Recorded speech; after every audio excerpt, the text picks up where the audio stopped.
And welcome back to Focal Point AFR Talk. Number to call, 888-589-8840 if you want to join the conversation. This is funny. Jeff Reed, my producer, just pointed me to this. There's a guy that's on Twitter, and he got Brian Fisher. That's what I applied for when I went on Twitter, is I wanted to be just Brian Fisher. But somebody already had the handle.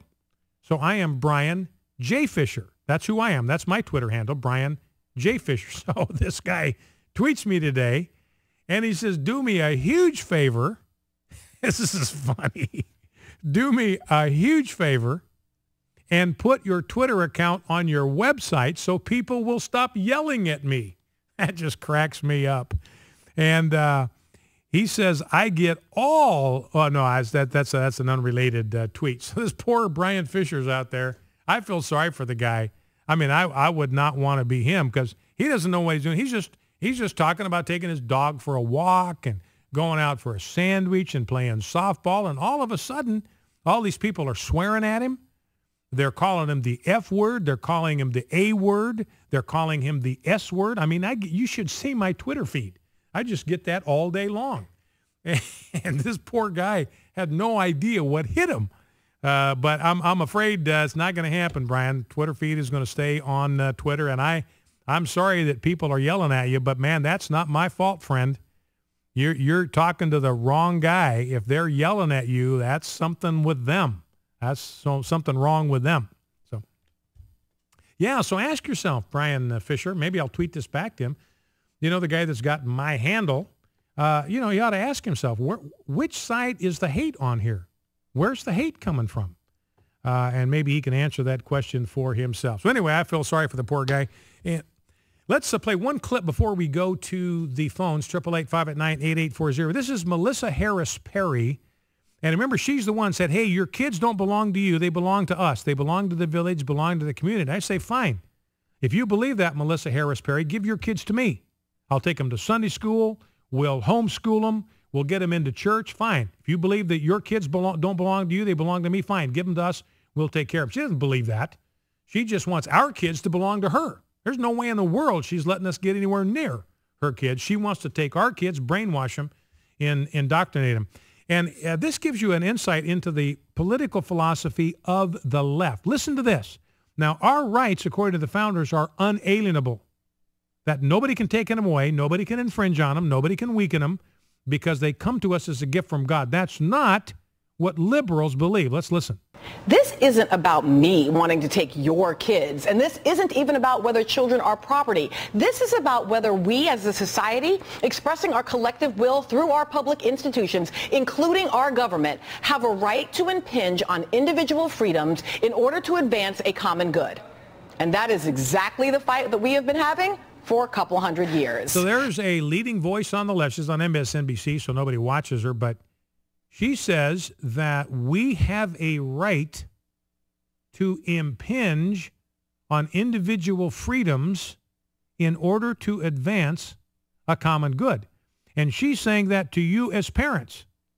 We have a right to infringe on your right as a parent if we believe that the common good demands that we do that. We can just jump right in. We can intrude right into your rights. We can bust into your family and tell you how to run your operation as a family. Let's go to the phones. Let's go to Robert, Temple, Texas. Robert, welcome to Focal Point. What's on your mind? Brian, I listen to you from time to time, but, you know, I pose this question to some other people, and they never ask this question. If jihadists are really that terrible people, and you have abortionists that are, they're never abortionists that are jihadists, because that's not what they do, but my question is, if you don't want to label abortionists something besides, what would you label them? Would you label them Muslims or Jews or Christians? If they're performing abortions in America, what would you label them as? Well, if I was going to be absolutely truthful, they're murderers. No. Well, Islam and Muslims kill America, and we call them jihadists. Now, you specifically do that religion, that problem. So what do you call people in America that perform abortion that kill thousands and millions every year. I call them murderers. You wouldn't call them Christians. Well, no. I mean, Christianity Of course places a value on the sanctity of human life. You cannot be a Christian and an abortionist. It's not possible. I mean, you call yourself one. You know, you can call yourself a palmetto tree. It doesn't make you one. So you cannot be a Christian and an abortionist. So Muslims who kill other people cannot consider, they cannot consider themselves real Muslims, because Muslims don't call people who kill other people Muslims. They call them killers, people who deal in death. Wait. So I want apply the same standard. Okay, apply the same standard. I'm trying to understand, Robert, what you're saying. When you have a Muslim, if you have a Muslim that kills for Allah, I mean, you know, we finding out today that the guy's mom said, hey, he said, I'm ready to die for Islam. He said that in 2011. So if you have somebody that is determined to die for the sake of Allah and take as many infidels with him, and he does it in the name of his religion, New York Times saying he was motivated, these guys were motivated by Islam. I mean, the New York Times is saying that. AP is saying they were driven by religion. The younger guy that's still alive says there was a religious fervor that drove us to do it. It was our religion. It was Islam. Then it's accurate to say that they're doing it as Muslims, and they're doing it in the name of their religion, that they're being good Muslims. They're being good Muslims. You would have to say that a person that goes into an abortion clinic and kills a child that lives in America, that goes to church, is a Christian. No. No, what I'm saying, if he can call himself a Christian, but if you go to the scriptures, what you find over and over again in the Judeo-Christian value system is a tremendous value on the sanctity of human life, including unborn human life.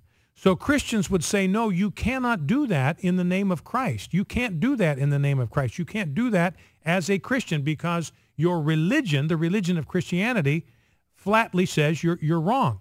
But if a Muslim, so if somebody kills innocent people as a Christian, that makes him a bad Christian. But if you go to Islam, Robert, you go to the Holy Quran, Surah 9:5, this is a quote, I'm not making this up, I'm not paraphrasing, this is a quote from the Holy Quran, slay the idolaters, that's us, that's Christians in America, slay, well, hold it, let me finish and then you can respond, slay the idolaters wherever you find them. Ambush them, besiege them, lie in wait for them. So when a Muslim obeys his holy book and goes out and kills innocent people, he is being a good Muslim. A Christian does that, he's being a bad Christian, because Jesus said, love your enemies and pray for them. Don't go out and slit their throats. But when a Muslim does it, he's doing what his holy book, his prophet, and his God commands him to do. Now let me tell you a little bit about that history that you keep quoting. That history comes from people attacking Muslims, and then Muhammad telling them that you need to slay them wherever you find them. It didn't say slay Americans. It doesn't say slay their idolaters, because of the fact that those people were attacking them at that time. It's just like when things are happening. Well, in history. Robert, in that case, you're talking to the wrong guy. You need to be out there talking to Muslims. Because they don't get the picture. So don't waste your time trying to convince me. You need to go out there and start talking to these Muslim leaders. I mean, I've got a story in here about the imam at the mosque that these guys went to.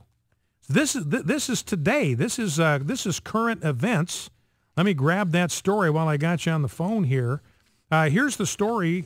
Tamerlan Tsarnaev vowed to die for Islam. The mother of Boston Marathon bomber Tamerlan Tsarnaev knew as early as 2011 that her son had been radicalized and sent text messages to family in Russia suggesting he was willing to die for Islam. And then let me grab this story about the mosque. This is USA Today, Robert. This is not from a right-wing publication. USA Today.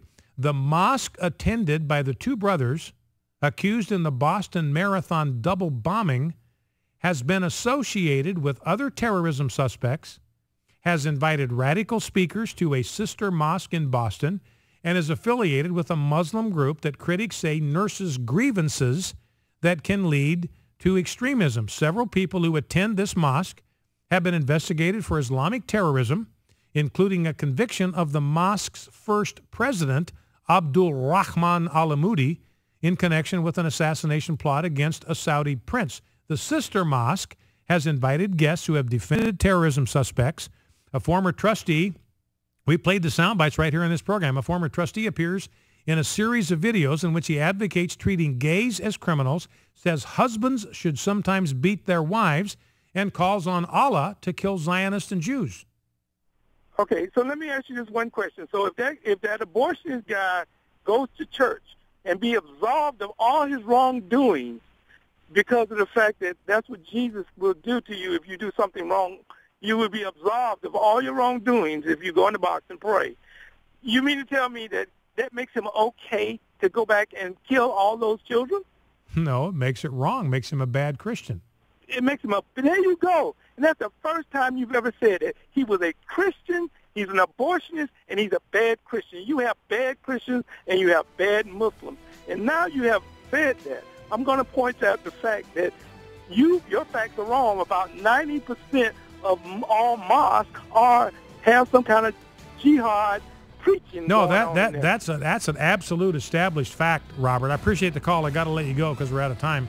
But the truth is, Robert, that the Center for Security Policy, Frank Gaffney, they looked into mosques in America, and they discovered that 81% of all of the mosques in America, 81% of them, distribute literature that advocates jihad, that's violence in the name of Islam, or invite radical speakers that advocate violence. And because they're the most popular mosques, 95% of all the Muslims in America that attend mosque on a weekly basis go to a mosque that advocates violence to advance Islam in the name of Allah. Focal Point After Talk, back after the news.